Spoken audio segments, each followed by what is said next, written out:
I've been interested in non-chronological narrative structures for quite a long time. And once you start thinking about the idea of point of view, I think time shifting, the idea of nonlinear structures or non-chronological structures becomes a real freedom.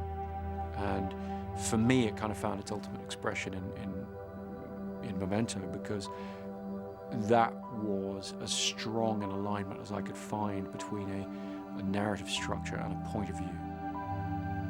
Memento first came around when I was almost finished with Following, my first film. I'd done a fairly comprehensive cut on it, and then I'd moved from London out to Los Angeles, and I went by way of Chicago and met up with my younger brother. And my dad had a car from when they lived in Chicago that he was giving me, so we drove it out to Los Angeles. And on the course of that drive, my brother Jonah, he told me a story he was working on as a short story.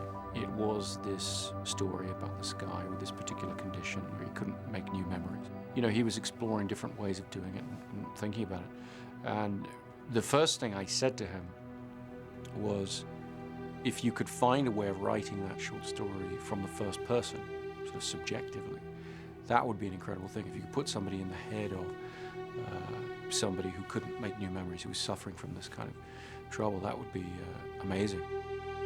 When I came to write Memento, I showed it to Emma, my producer and wife. She certainly found it to be extreme in the demands it was going to place on the audience. Certainly on the page, it was very apparent. And my response to that, because it was good to be made to think about that, but my response was, I think I've figured out something I can do, that I know how to do, that I think connects with an audience. I think particularly when you're starting out, it's a bigger risk to be middle of the road in a sense, because there are a lot of great filmmakers who can do that and probably do it better than you can. And so I wouldn't want to say that it's like, oh, I had my gimmick or something, because that isn't how it felt to me. It felt much more something I was passionate about. Otherwise, I don't think it would have worked. But you had to have an extreme point of view to break through. I wrote the script from the first shot of the film to the last shot of the film. I never looked at it in chronological order. I never reordered the scenes to check it or whatever. I always tried to view it as an audience member. So I always viewed it in a linear fashion. I spent a lot of time with the script really trying to make it clear to people, and really trying to make the ending clear, and really trying to have the thing sort of snap together at the end in a particular way. What I found was the device, the reverse chronology, the idea of jumping into his head was working.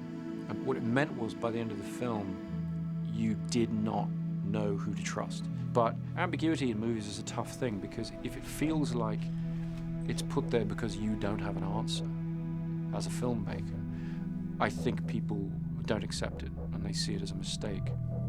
I think with Memento, it was very important that I had a blueprint for an objective truth. I remember when we took the film to Venice, the first time we showed it to any audience, and so I'd never spoken about the film to people or anything.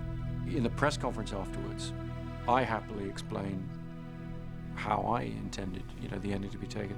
And my brother sort of pulled me aside and said, you can't do that, because your interpretation isn't any more valid than anyone else's. Those are the terms of the storytelling that you've put out there, because it's a subjectively told story, and Leonard can't know with total certainty. And that's sort of what the film is saying about the human condition in a way, is that we are at the mercy of our perceptions. That's kind of the whole point of it. So for you to go out there as the filmmaker and try and express this invalidates other people's interpretations is probably not right. And we argued about it a bit. But I think actually he was completely right, and it was an interesting thing that I hadn't really analyzed before. So I think that for me the key was always to get people to ask the right questions at the end, to have them understand that the ambiguity is purposeful and is part of the point of the storytelling.